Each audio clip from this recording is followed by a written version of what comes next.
UK are reporting that Boris Johnson is expected to resign as Prime Minister. By last night, he was clinging to power, gravely wounded by the resignation of ministers who said he was not fit to govern, and with growing number of lawmakers calling for him to go. British Prime Minister Boris Johnson clings to power following the resignation of ministers who said he was not fit to govern, and with a growing number of lawmakers calling for him to go. Leader of Britain's opposition Labour Party, Keir Starmer, said he would welcome a snap election after the departure of Sajid Javid and Rishi Sunak. We need a fresh start for Britain. We need a change of government, and this government is collapsing. I can announce that the Parliamentary Party does have confidence. Johnson narrowly survived a confidence vote in June, giving him 12 months of immunity. But some lawmakers in his Conservative Party have been trying to change the party rules to shorten that period, while others appealed to Johnson's team of cabinet ministers to move against him. So how could the Prime Minister be forced out? And what is the process to finding a replacement? Johnson could decide he has lost the support of too many members of his party and the cabinet and resign. He has so far shown no signs of doing this. Several more members of the cabinet could quit and call on Johnson to go, almost certainly forcing him to resign.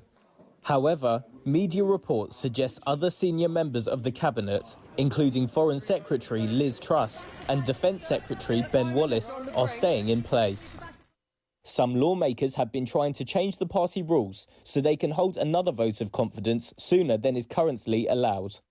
Elections for the membership of the so-called 1922 committee, which sets the rules, are due to be held.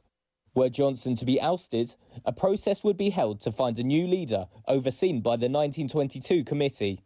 Candidates putting themselves forward for the leadership must be nominated by two other Conservative lawmakers. There could be a wide field of candidates. They then hold several rounds of secret ballot votes to whittle down the number of contenders. That's repeated until there are only two candidates remaining. They are then put to a postal ballot of the wider Conservative Party membership, with the winner named the new leader. The leader of the party with a majority in the House of Commons is the de facto Prime Minister. They do not have to call a snap election, but have the power to do so. Despite Johnson being on the brink, Britain's new Finance Minister, Nadhim Zahawi, said voters would still back the government. If we focus on delivery over the second half of this Parliament, people will judge us on that, and I'm convinced that if we deliver on that, people will feel very differently in 2 years' time. Johnson swept to power in 2019 in a landslide election. After this stream of resignations, he pledged to continue fighting, saying he would not quit as Prime Minister unless the government could not carry on.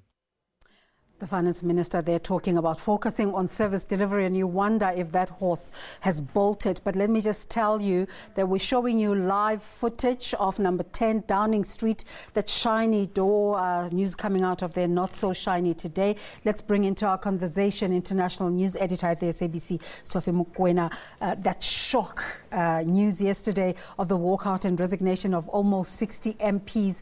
And now the watch is on the Prime Minister. I can't believe that last night Boris Johnson was still adamant that he is not prepared to step down. He was trying to patch up and also trying to appoint other ministers to replace those who have left.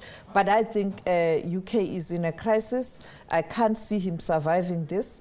And I think the reports, particularly from BBC in London, speculations that he is likely to really give in today. And as you can see, we have that door. Why are we there? It is a camera focused on Downing. We are waiting to see whether he will come out, and if he comes out, what is he going to say? But all eyes on the United Kingdom at 10 Downing Street. Downing Street, looking at the future of UK. So if you're talking about media reports and that clip that we just listened to, saying that he just doesn't have sufficient support within his own Conservative Party, what clout does he still have?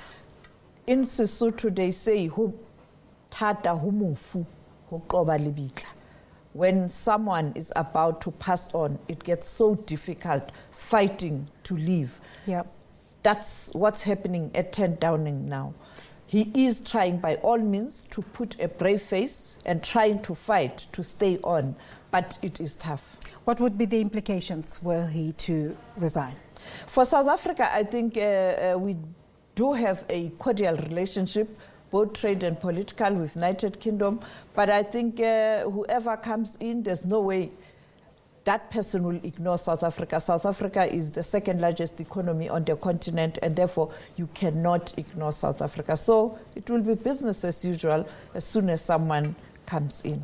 Just take our viewers into some of the things, some of the issues and the conversations in the UK that led to this moment. Well, you'd recall during the Brexit, there was conflicting views whether this was a right decision. And those who feel that UK should have not pulled out of the European Union, their voice is still very strong, but also how he handled the whole Brexit process. And then secondly, there was COVID-19. The way he behaved when it started, almost being a Donald Trump. And incidentally, they were friends with Donald Trump. So whatever Donald Trump was doing, he was doing the same. And therefore, he got unpopular with certain section of the people in that country. And then come now, in terms of his appointment, the recent scandal, and I think a lot has happened. You'd recall that during COVID-19, when the country was on lockdown, what did he do? He partied with his staff. And just in terms of, you're saying, talking about international relations, very cordial with South Africa as well. What sort of conversations do you think are taking place in the background right now between the UK and South Africa?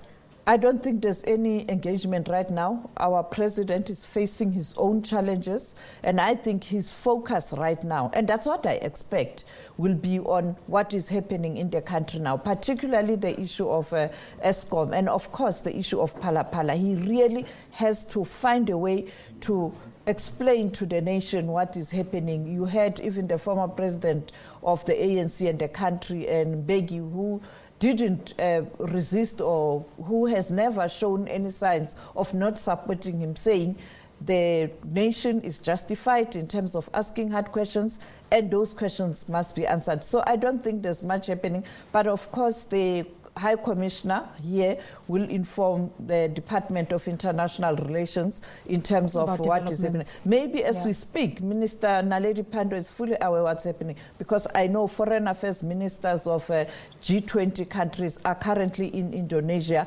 preparing for the G20 summit of heads of states. And therefore, I think behind the scenes, you're just waiting and you are ready for anything. But I think the president himself in South Africa has to really focus on internal matters. Like I said, we're on 10 Downing Street watch. Do we know what time we're expecting any sort of announcement to come out of there? It's not clear yet, but I saw the security moving around there in front of that door, and that's an indication that any time this can happen. And when you watch the other networks internationally, already everybody is talking about the story. It's international headlines all over the world, and you can see that with security moving around, anything is possible. So we'll keep a watch on the door. And also, I think On Point will do the same. And of course, SA Today with reactions if this matter has been dealt with. And then, and Full View, we will definitely give our viewers. We are on standby both in the country and at the United Kingdom. And of course, the UK is always a country of interest internationally. Thank you so much for making the time to speak to us, SABC International Editor Sophie Mokoena. And we'll keep watch for you there and bring you the latest as soon as anything happens.